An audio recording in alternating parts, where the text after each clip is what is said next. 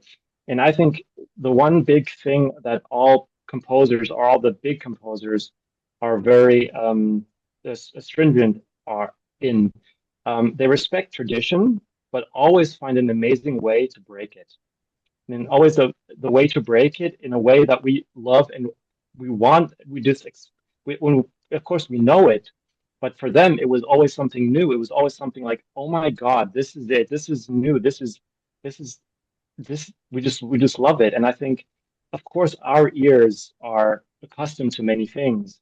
But I mean, for many new listeners, of course, they experience it for the first time as well. And I think always the respect, I think tradition should always be respected, but always have the characteristic of knowing and then always finding something new. I mean, not like breaking like certain traditions or phrasings or whatever, or like what we all have to, of course, play, but just like finding something interesting and new in everything, keeping it fresh, keeping it alive. We know Stanley Drucker said he was 80 and he still played like he was 18. We have 18-year-olds who can play like, we sound like 80, and just to be, uh, you know, um, and I think for me, always coming back to like all these traditional pieces, I think we can always, throughout our lives, they always mean something different to us. And I always cherish these pieces. I always love these pieces throughout many contexts because they follow us, or especially like me, follow me through many periods of different aspects of my life. But I always like go away from these pieces, do something completely different, break out of all of these traditions and norms, do modern pieces, and just find something new. And then when you reapproach these pieces, it's like coming home, and you just dwell and you just escape into all of these beautiful sounds that we cherish, but we see them through a different eye. And I think that is a very important aspect, the way we should approach all pieces with tradition, keeping them fresh for ourselves and finding something new, adding things that are always, of course, historically correct and profound, but always envis- giving our voice to it. And I think what all these amazing pieces, of course, throughout history have shown us, that if we can make them sing, if we give our voice a sing, if we can give the piece a singing, something expressive that we sing, or that is so profound within us that it just comes through. I think that's the most important part with everything that all these amazing monumental pieces throughout time always give us and always give our audiences. So that's just my opinion. Thank you very much, Andreas. Can I just answer Rodolfo? I also like the sound of the basset horn, because I think most of the Mozart writing for instruments is always with the idea of opera, and have like different personalities. Like we have like a soprano, and then baritone ton ton pom pa roti roti roti rota. So like I think the basset horn is a lot closer to the human voice somehow, and gives like a more, we're closer to this idea of operatic dialogue. And so I also prefer to hear I never played the concerto with the basset horn. I played it several times with the clarinet, but never with the basset horn. Maybe one day. But I love it because of that. Thanks. I think we was lucky because Mozart, and he loved the clarinet, and he make a lot of experimentation. This is one of, if it's fantastic to talk with you, all of you, because you have a deep knowledge about, and as you know, 200 of bars was for a G basset horn, and I think 10 years ago, something like that, Gilles Thomé in French, he made this G basset horn, and he played the Mozart concerto in G. I want to be honestly, he was cool. He was cool in the basset horn, basset clarinet, A clarinet, because Mozart used always the right harmonic, always sol, mi, fa, la in every tonality. And, you know, we are talking about Mozart, you know, he's not an enfant prodige, he's a miracle in the music for that. And I'm totally agree with you too. Mozart was an operistic deep composer. He loved the opera lyrica. And I think he used this imagine, masculine and male, you know, female and male. But in every music, he tried to make this kind of imagine. Yes, always a dialogue between two persons. In some way, like Weber did, you know, when you are specialized in opera lyrica, it's more easy to see that. Totally agree. And I also add that, as you said, the important thing is to research about the style, the piece. And I have a book from, I can't remember now, Colin something from England. About the Mozart concerto. And there is one chapter just about the time changing during performance. And it was completely normal and accepted that a major key had one speed and the minor key was a bit slower.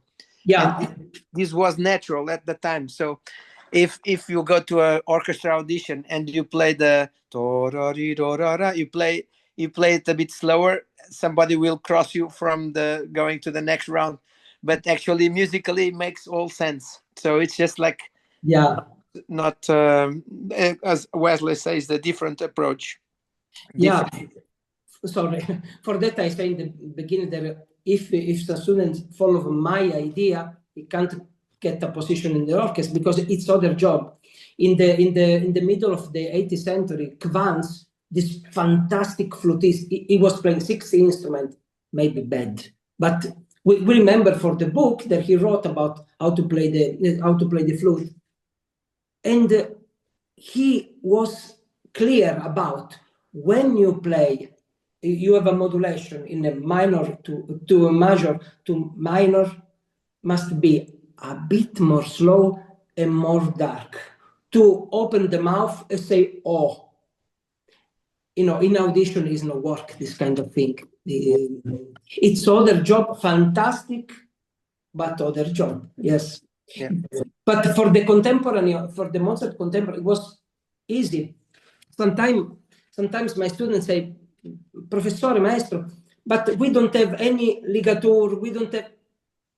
They don't write what is not necessary. For example, I say, you write music, you compose. Yes, I compose music, okay. You go on the computer, you print, and you give. In the Mozart time, no. You need to buy the paper. You need to buy the pen.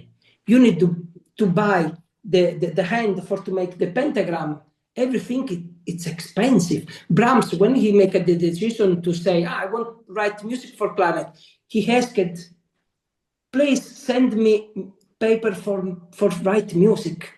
It's other thing. They don't lose time and some articulation if everyone knows. For that we don't have a lot of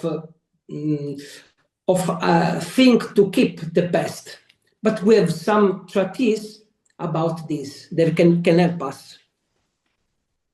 Oh, wow, I see that we could do some separate meeting only about the Mozart concerto. Okay, so I tried to move our conversation a little bit as well to Brahms and Debussy. So maybe I try to connect them both because the music is completely different. We normally say that Brahms sonatas are very emotional and dark sound, a lot of sound, big sound. Sometimes I heard some connection like, oh, it's really in German style. And when we think as well about the Rhapsody by Debussy, so it's completely different because there is, of course, French Impressionism, and we say that it's mostly piano, pianissimo, and a lot of colors. So here we have some two ways, like German and French. What do you think about this, about the style of these two pieces and how to create the proper interpretation for both of them?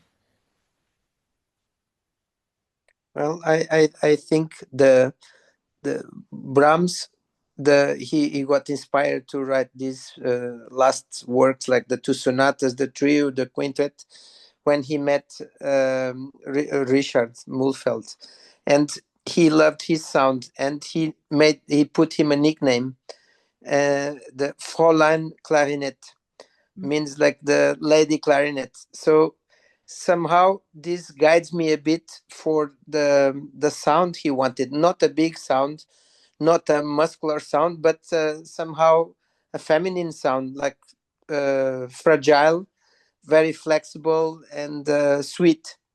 So like lady clarinet, not monster clarinet, not like a muscle clarinet, but lady clarinet.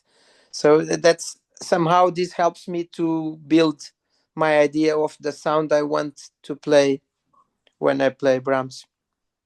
Of course, it's not always the same sound depending on which part of the music we are, but as a general departure, let's say. And of course, it depends on the pianist with who we play. Also, What about his letter that he talked about Mühlfeld's vibrato?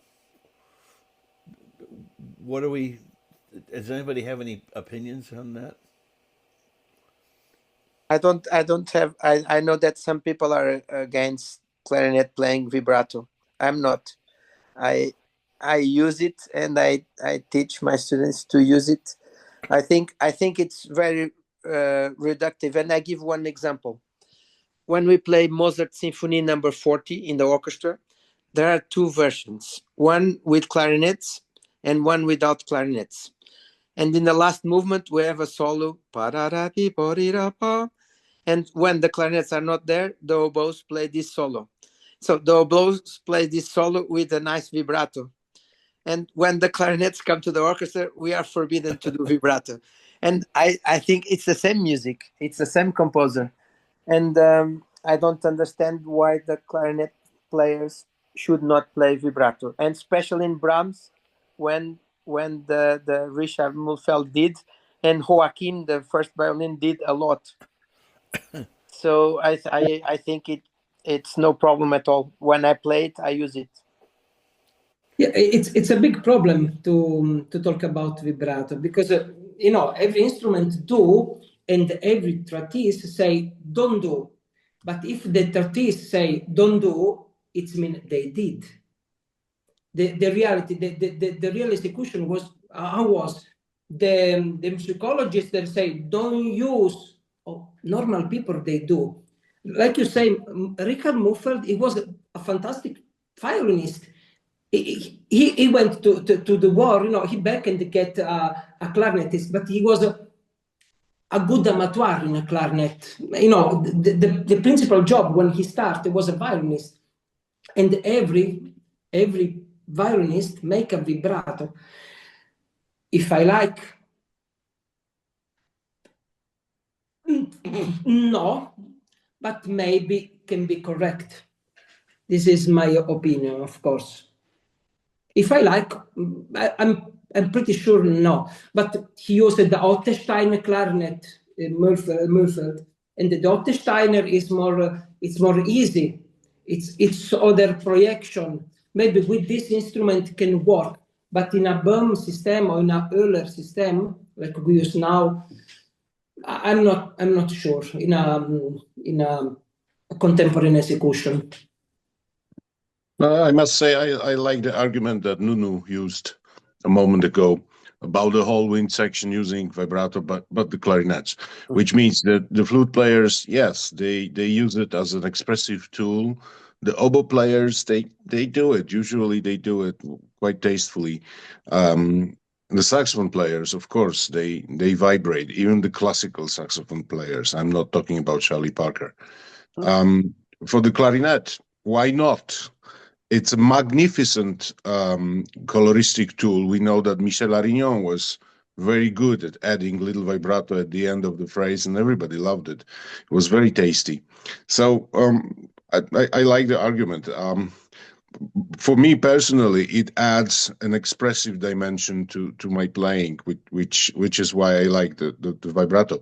But speaking of both pieces, in terms of technical challenges, I find them extremely difficult. We know that it's so difficult to play Brahms with the right balance with the pianist, even with the half open lead.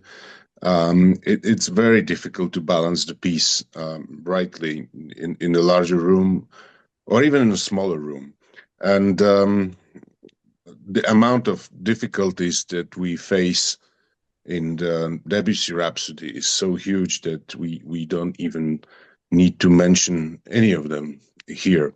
But yes, personally, I find the example that Barbara chose with facing the technical challenges of the Brahms sonatas and the Debussy Rhapsody is something extreme from the performer's point of view.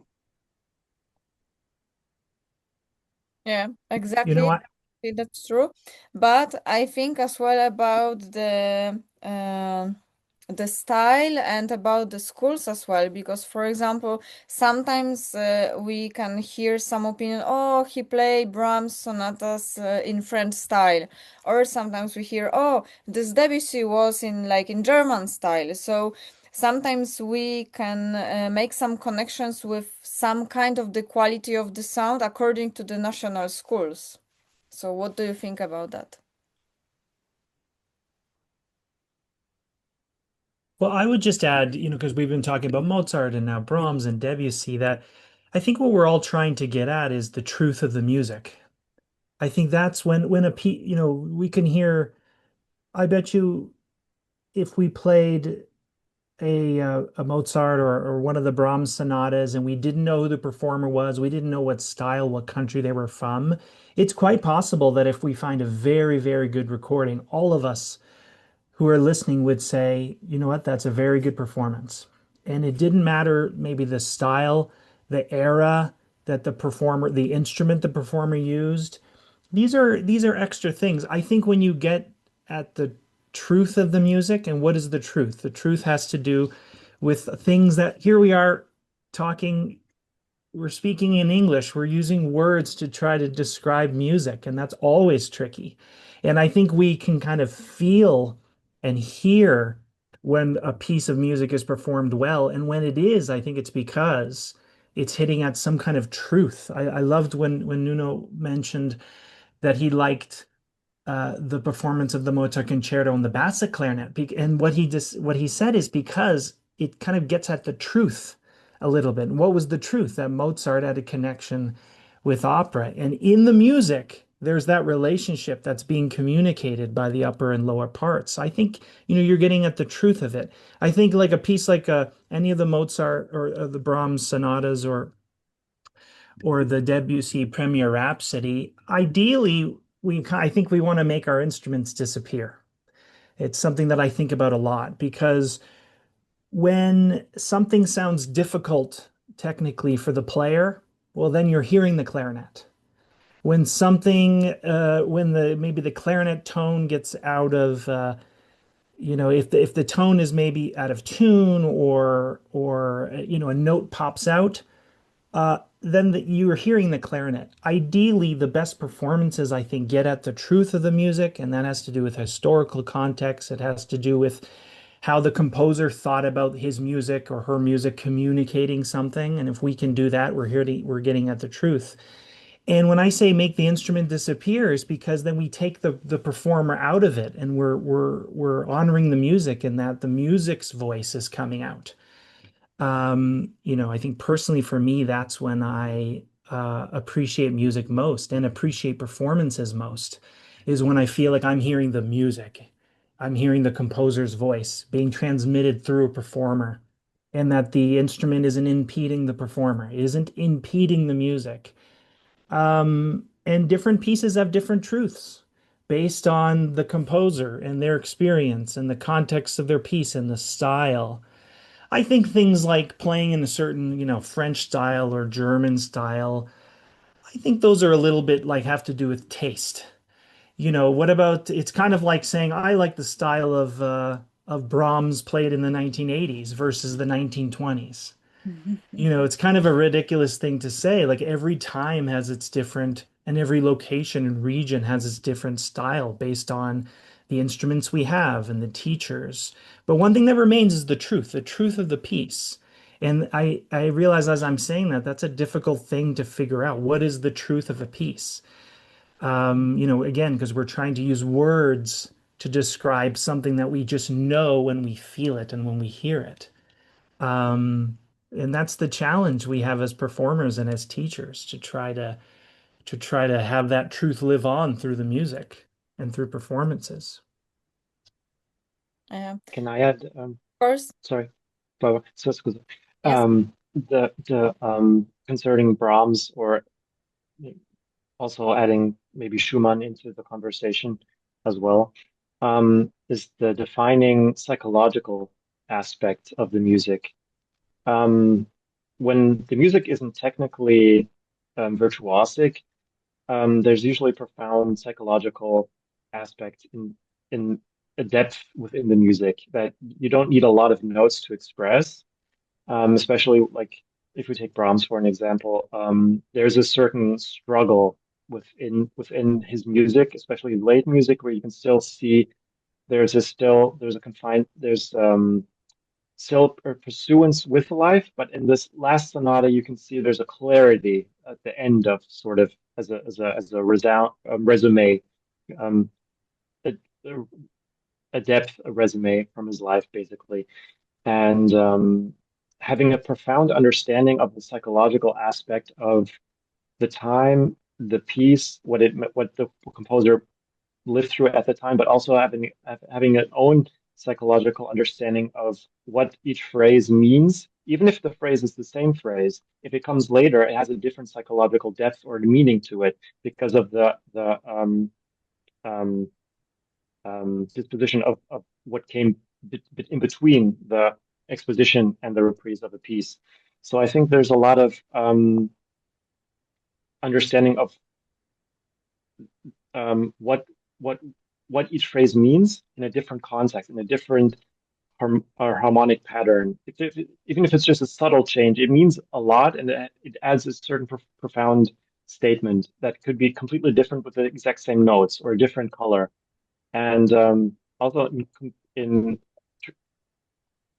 aspect of traditions and styles, I think, there is a certain graciousness with each tradition that each country has. I mean, Italy plays different than France, then different than Spain, than Germany, than America. And I think just the profound, just that each country has their own voice, I think is something that everyone should be proud of. And I think that it doesn't take away anything from anyone. I think each sound and each individual style of playing nurtures each one of us, we all love the different colors and sounds that each one of us makes, regardless of where we are. And I think that just is a wonderful understanding of who we are as a species, as people. And we speak different languages, but we all blow the same air through the same wood. And I think each of our voices, not depending on where we are, gives us a profound understanding of where we come from. And I think that's just a wonderful way of expressing the pieces through in a different way. And I add something about the schools. Like, if we talk about like listening people from different parts of the world and identify a particular school, I think this is the social media destroyed that, and I'm very happy for that, because I don't like these labels, because I think it can be good Brahms from America and a Debussy from Germany and Mozart from Portugal. And I think it's nowadays we have so much information that anyone can cook a good interpretation if they want to.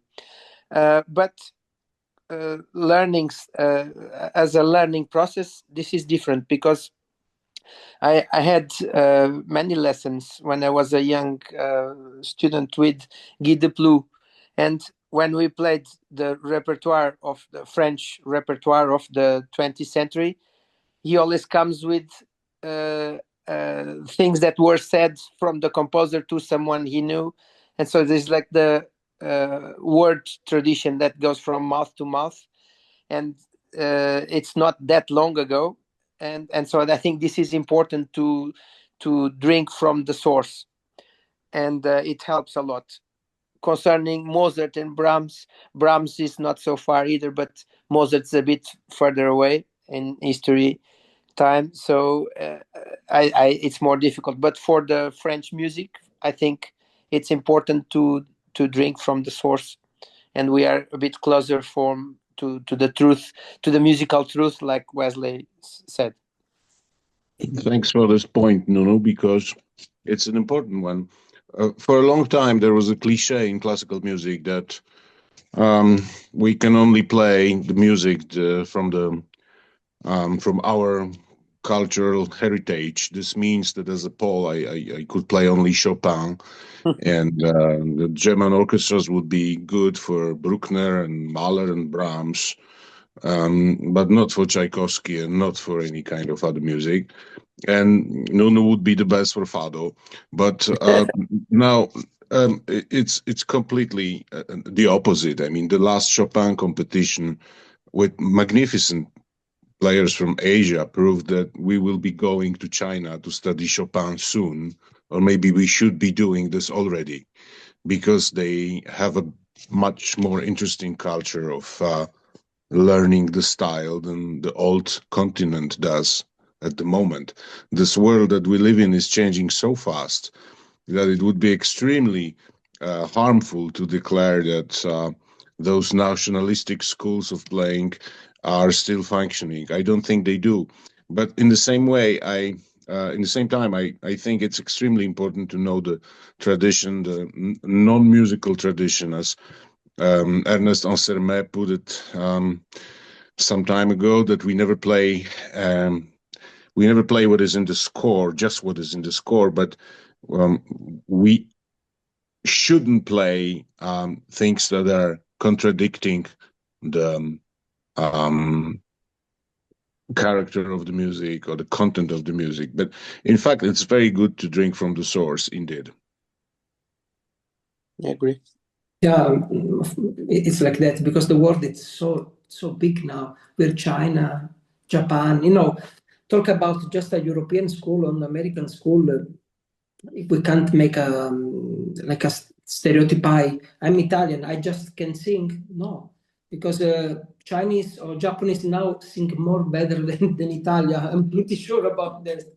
And like Jakub say, it's important to respect the composer and to be freedom to because we are musicians. We feel, we work with the feelings. Yes, we have the score, we dive into the score, we analyze the score, but after the performance, this is important.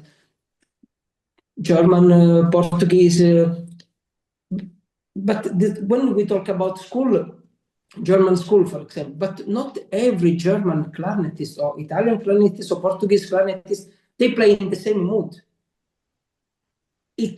We talk about school, but it's something that can exist not for so many times because the society it's too much cosmopolitan now, and people can play in German way in the United States or in China or everywhere. Please. Yeah, exactly.